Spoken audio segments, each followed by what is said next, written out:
But I was actually in Palm Springs with loads of 16-year-old, 17-year-old American kids from LA. Like, literally, they were all dancing to garage and they looked like they were in a garage rave. Part of the reason why we started the club was that we saw how serious all these things were taken in Europe.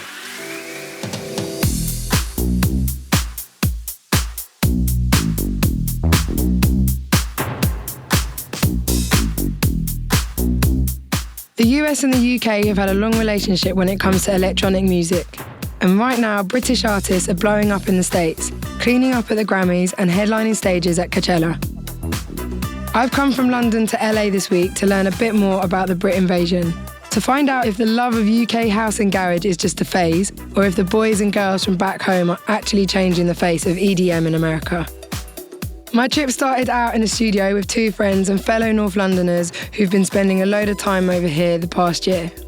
People are picking up on like something that actually originated over here. So like the house kind of garage scene that originated in Chicago, New York, now kind of how it bounced back to the UK and now it's bouncing back to the US again.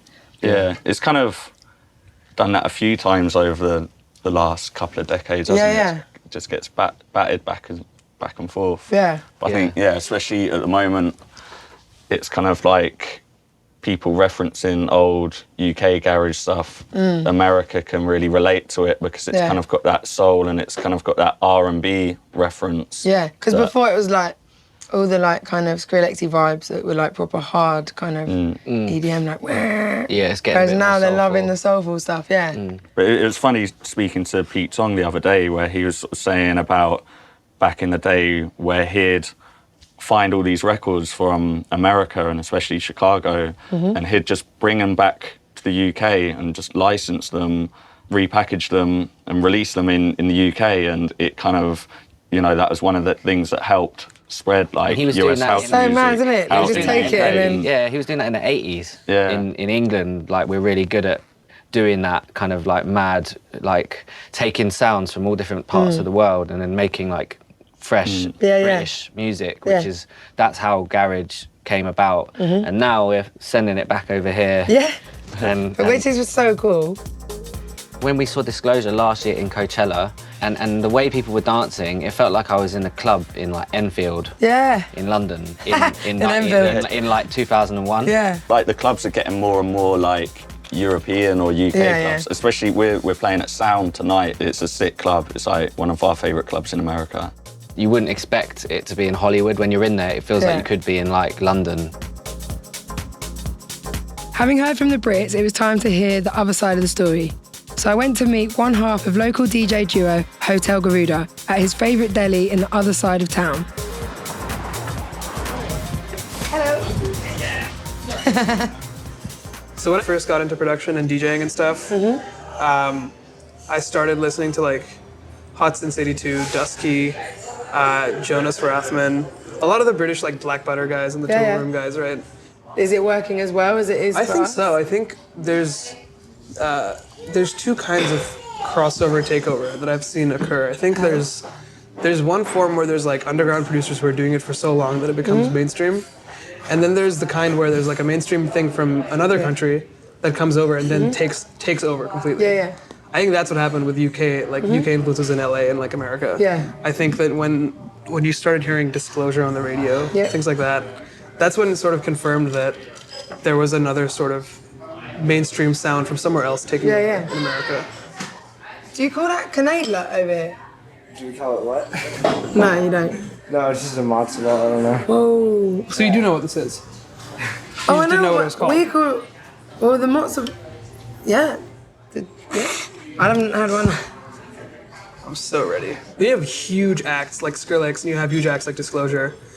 It makes sort of like separate, tangible EDM genres. Yeah. That are equally like huge and like, But who, like, out of the people, say, like, do you think it was Disclosure that came in and made that change? definitely, 100%. Okay. I don't think we've got an American act yet that does that had the same impact, or is about to have the same impact. Yeah. Unless we do it. Fingers crossed.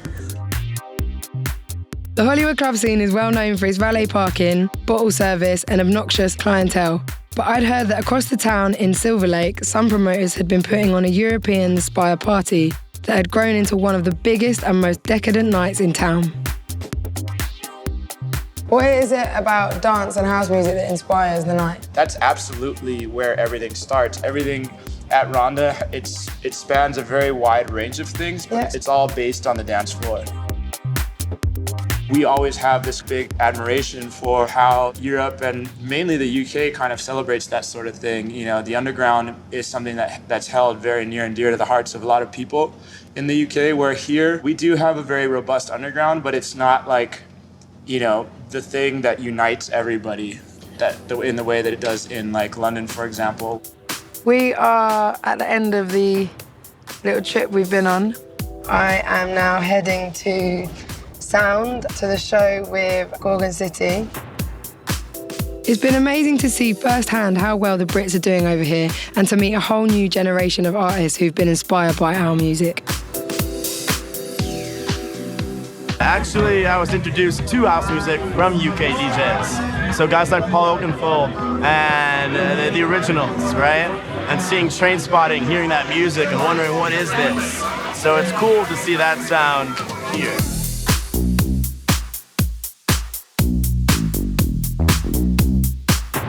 It's going back to where its roots were from house and dance, and it's now becoming a mainstream thing.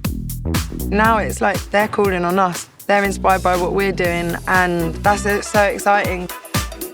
I wouldn't change it for the world. Please make some noise for our special guest, Jess Glynne. When you least expect it's creeping up on you. No confiding nor abiding to no rules. And now I'm content knowing that I'm here with you. Oh, right here. You got me where you want me. Now I'm right here. Waiting for your call, and now I'm right here. You got me where you want me. Please make some noise for Jess Glynne. It adds emotion, it adds fucking feels, it adds passion. You know what I mean? It's not just on a speaker no more. She's there singing her heart out to something she loves as much as everybody else does.